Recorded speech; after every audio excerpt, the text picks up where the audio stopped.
Мұндайлар өз атын кәдімгідей мақтаныш көріп, біреумен таныса қалса мәнерлі көтеріңкі дауыспен айтады. Ал енді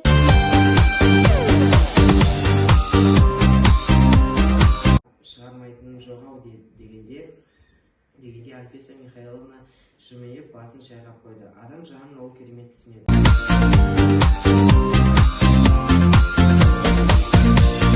Жарайсың, Балдабекова, отыр, жарайсың. Бір жанарға ішімнен мен де айтып жатырмын. Япырай, енді мені шақырып қалмаса игі еді.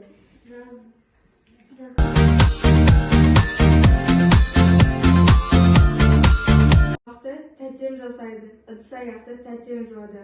Тіпті арпаға дейін Смағұл тәтем қуырады. Қуырылған арпаны